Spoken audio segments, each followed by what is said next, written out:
Good afternoon, everybody. President Trump campaigned on the promise to secure our homeland and deport violent alien criminals from our communities. That is why the American people overwhelmingly reelected him back to this office, and it's why the American people defeated the Democrat Party in devastating fashion.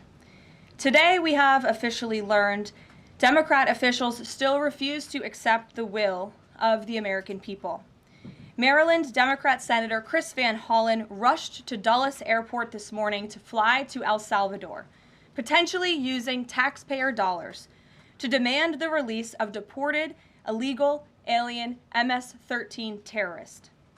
The Democrats and the media in this room have continually and wrongly labeled Kilmar Abrego Garcia as a Maryland father. There is no Maryland father. Let me reiterate. Kilmar Abrego Garcia is an illegal alien, MS-13 gang member and foreign terrorist who was deported back to his home country. And when Kilmar Abrego Garcia was originally arrested, he was wearing a sweatshirt with rolls of money covering the ears, mouth, and eyes of presidents on various currency denominations. This is a known MS-13 gang symbol of hear no evil, speak no evil, see no evil. Abrego Garcia was also arrested with two other well-known members of the vicious MS-13 gang. And two separate judges found that Abrego Garcia was a member of MS-13, and that finding has never been disputed. And just this morning, it was revealed through Maryland court documents that Abrego Garcia's wife petitioned for an order of protection against him for two instances of domestic violence in May of 2021. And here is the order right here. The court ordered that the respondent committed the following acts of abuse. Once in May of 2021, assault in any degree. And on May 4th of 2021, he punched and scratched his wife, ripped off her shirt, and grabbed and bruised her. This is from a court in Maryland. So not only are Democrats rushing to defend an illegal criminal foreign terrorist gang member, but also an apparent woman beater. To set all of that aside, the basic fact that he was illegally inside our country and had a lawful deportation order made him subject to removal back to his home country of El Salvador. And if he ever ends up back in the United States, he would immediately be deported again. Nothing will change the fact that Abrego Garcia will never be a Maryland father. He will never live in the United States of America again. And the United States Supreme Court ruled unanimously that the President of the United States and the Secretary of State could not be compelled to forcibly retrieve this citizen of El Salvador who is currently locked up in a maximum security prison in his home country due to his MS-13 membership. To remind the media and the Democrat Party, MS-13 are among the most vicious and dangerous individuals in this world. They pose a direct threat to the United States, El Salvador, and any other country who maintains basic law and order. MS-13 rapes innocent girls and women, runs sex trafficking operations, murders for sport, and terrorizes law-abiding people. That's why El Salvador President Bukele made it clear this week that he will not be releasing this MS-13 gang member from his prison. But that is not enough. All of that is not enough to stop the Democrat Party from their lies. The number one issue they are focused on right now is bringing back this illegal alien terrorist to America. But where are the Democrats applauding the fact that southern border crossings just hit a historic low? Where are the Democrats supporting our brave men and women of law enforcement who are putting their lives on the line every single day to arrest the violent illegal alien invaders that the previous administration allowed into our country? And where are the Democrats when innocent Americans are victimized by illegal criminals that Joe Biden let in?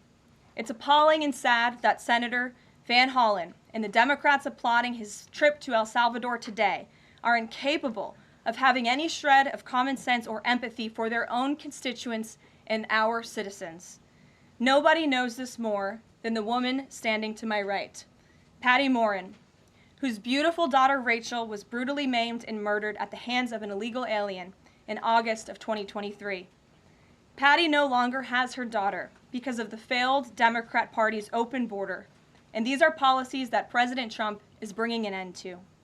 Patty should not have to be here today, but she is, and we are grateful and we are honored for her willingness and her request to share her powerful story with the world. Thank you, Patty, for being here. Thank you. A lot of you don't know the whole story about Rachel and about the crime that was committed against her.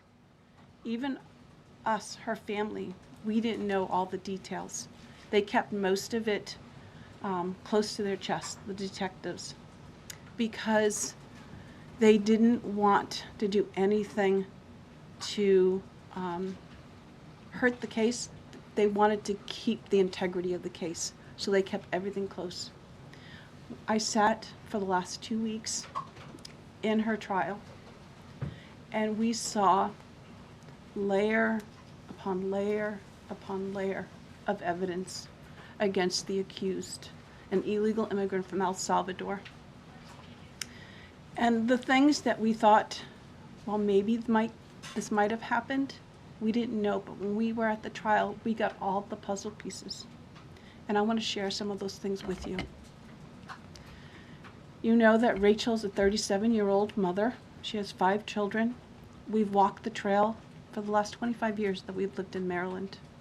It's a safe place for our family. It's where we go to get a little bit of New England, because that's where we're from, New England. When she went on that trail that day, she was not planning on dying. She wasn't planning on walking to her death.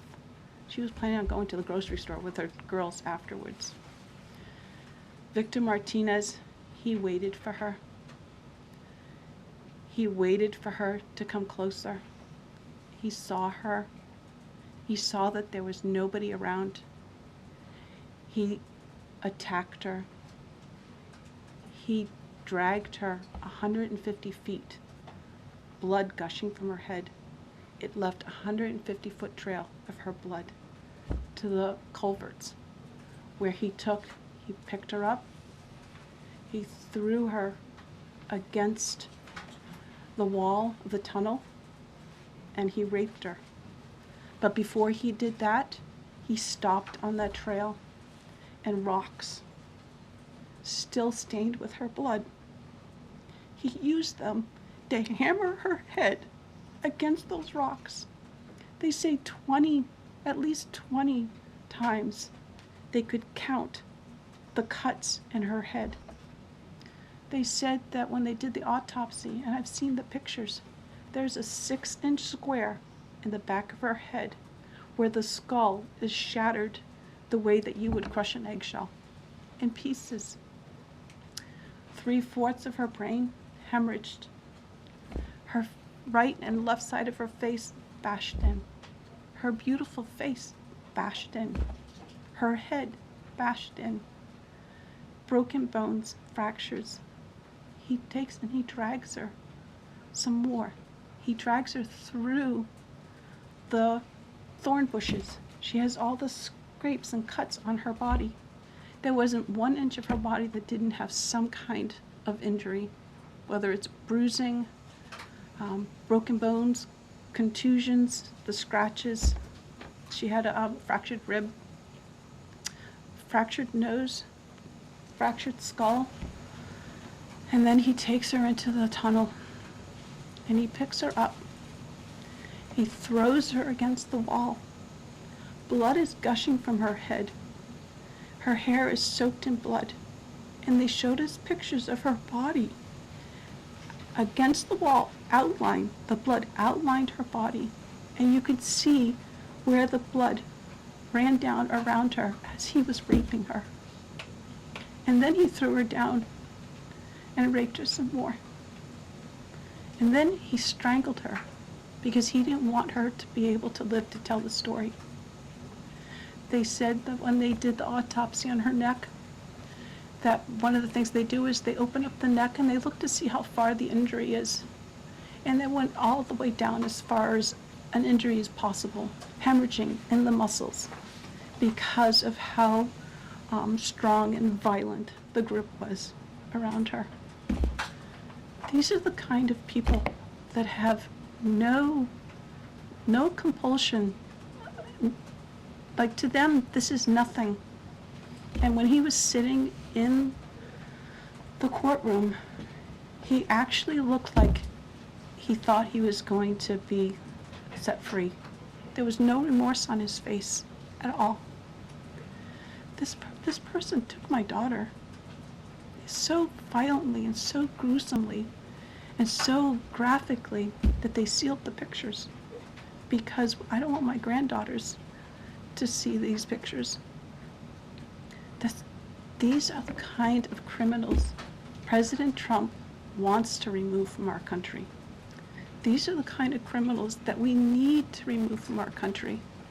We are American citizens. Why should we allow people like this, violent criminals that have no conscience at all, to murder our mothers, our sisters, our daughters? I don't understand why there's even any kind of problem with this. And it's not that it's political, like the left or the right, although I understand different parties have used it in the past. But we have to look at it as we are American citizens. We need to protect our families, our borders, our children. I don't care about politics. Well, I do, but I want to preserve life. And that's the only reason why I have taken and spoken about Rachel all this time. If you're a mother here in the room, can you imagine standing there alive? You're alive, and someone comes and puts their hands into your chest and rips out your heart? That's what it feels like. It feels like a part of you is being ripped out of you. You can't even describe the pain. Just like you can't describe to your husband what it feels like to carry a baby in your womb, or to feel those first kicks, or to know just intuitively if it's a boy or a girl. It's only a thing that a mother knows. Why are we not protecting the American citizens? It's just common sense. Why are we not protecting our children? And to have a senator from Maryland who didn't even acknowledge or barely acknowledged my daughter and the brutal death that she endured, leaving her 5 children without a mother and now a grandbaby without a grandmother, so that he can use my taxpayer money to fly to El Salvador to bring back someone that's not even an American citizen.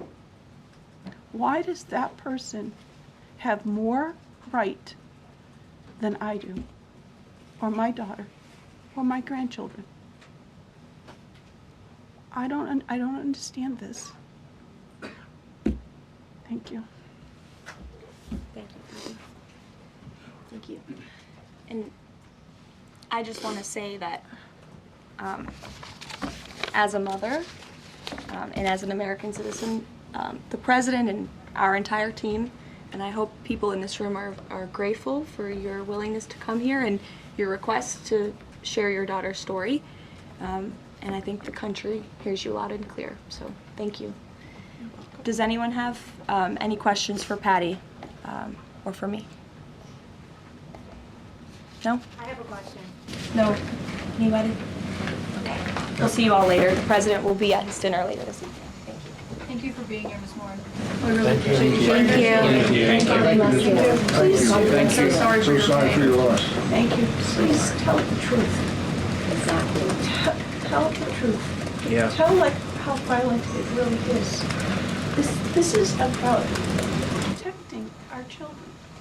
It's more than just politics or votes or just anything. It's about national security, protecting Americans, protecting our children. Thank you. And thank you for listening. Thank you for being here.